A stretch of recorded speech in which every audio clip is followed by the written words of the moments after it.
development of the circuits, electrical engineering, and the power technologies behind the Nehalem and Westmere family of processors.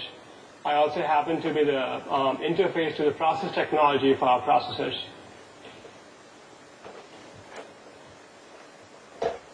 So today, this is meant to be an overview of Nehalem and all its innovations and technologies.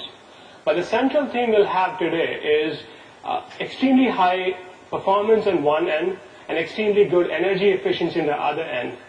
Basically the best of both worlds, and how do we give that to you? So to go over that, I'll go through each of the ingredients, the platform architecture, the CPU architecture, chip design, power management, process technology, and show how we have innovated in all these areas to give you really high performance and really good energy efficiency at the same time. Before we get into the technical presentation, I hope people know what Nehalem is. I guess if you're in this room, you should know what Nehalem is about. But in case someone wandered in, Nehalem is in Intel's Tock cadence. Nehalem is the 45 nanometer Tock, which means it's a completely new platform and microarchitecture. And it will be followed by the 32 nanometer shrink, which is Westmere. So basically, this will be the backbone of Intel's product family for the next generation. In terms of design philosophy and design goals, Nehalem, I would characterize it as balance between different things. When it comes to applications, we want to have lots of performance for emerging applications, visual, computing, media, things which need lots of cores, lots of threads, lots of parallelism. At the same time, we don't want to shortchange today's applications, existing applications, where in many cases we have lightly threaded workloads or single-thread applications. Similarly, when we go into performance versus energy efficiency as a trade-off or argument, we don't want to have that argument.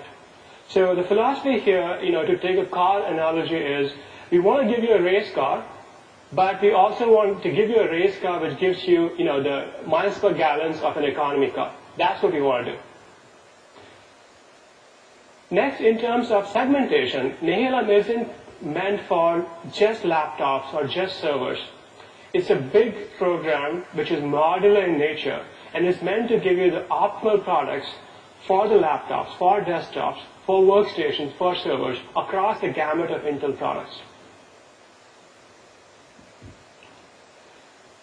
Okay, so now we want to talk about the platform architecture.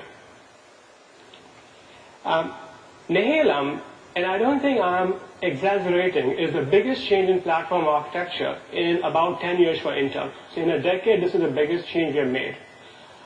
So far, our platforms are based on the front side bus-based architecture.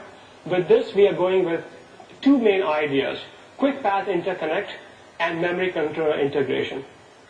So why did we make such a big change in platform architecture?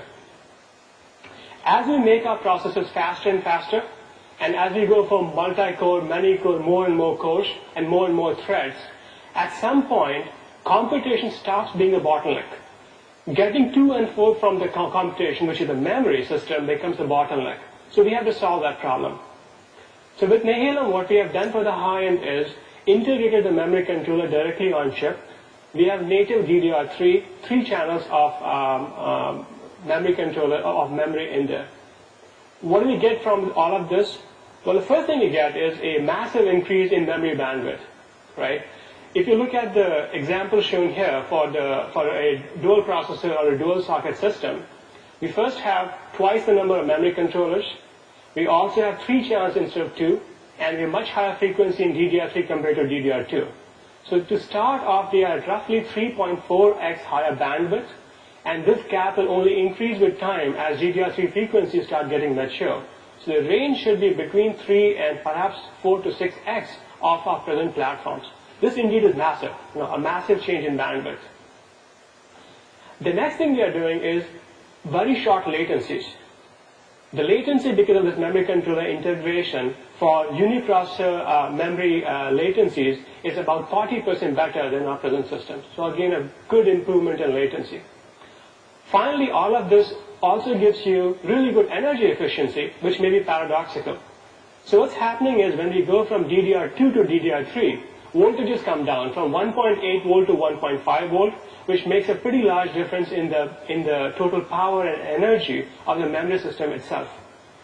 Also, because we have gone for native DDR instead of a fully buffered DIMM, the power consumed in all of these buffers go away. And because we have gone away from a front-side bus system, the extra hop required to get to memory is also gone. So the power consumed in all these things is gone. So you have a system here which has extremely high bandwidth, extremely low memory latency, and very good energy efficiency. Okay, so that was about how we talk to memory. Now the second part is, how do the processors talk among themselves, right? So if you look at the history of front-side bus, there's something pretty obvious here. What's happening is we started with shared bus protocols like front-side, and it has evolved more and more in the direction of point-to-point links, because point-to-point links are much faster and much more scalable. So we take this trend to the end game, and with Nehalem we're introducing a QuickPath Interconnect, which is the second big piece of our platform architecture. So what is QuickPath Interconnect? This is a coherent point-to-point protocol. This is not specific to Nehalem as such. This is a really big deal for Intel. This will be the infrastructure you will use to have coherent communication between our processors, processors to I/O, and perhaps accelerators for many generations to come. This is also not something specific to x86. The same infrastructure will be used between our Xeon processors on one end and Itanium on the other end. Why is this thing, why are we so excited about it? Why is it more, better than front-side bus? One aspect is the point-to-point link, which inherently is more scalable and faster. The second part is the electrical signaling technology we are using. So far, we have been using what is called a shared burst, single-ended, voltage mode electrical signaling. With QPI, we are going for what's called a point-to-point differential current mode signaling technology. We think this has lots of headroom for the future.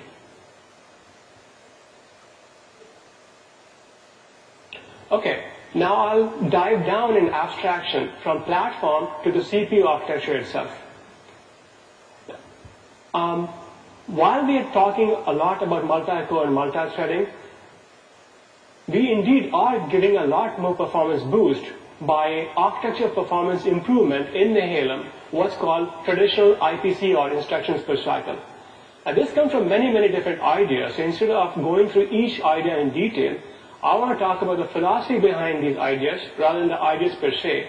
If you guys are interested in the specific details of each idea, there is a 2-hour session after this which goes into much more detail about the microarchitecture details of Nehalem. I invite you for that with Ronak Singhal. So the philosophy though, how do we give performance and energy efficiency at the same time by architecture innovation? What we do there is there's a break-even point where if you have 1% performance increase and you spend about 3% for power, it's a break-even. Why it's a break-even is you could always reduce the voltage of a chip operation and the power goes cubically, so it's a break-even.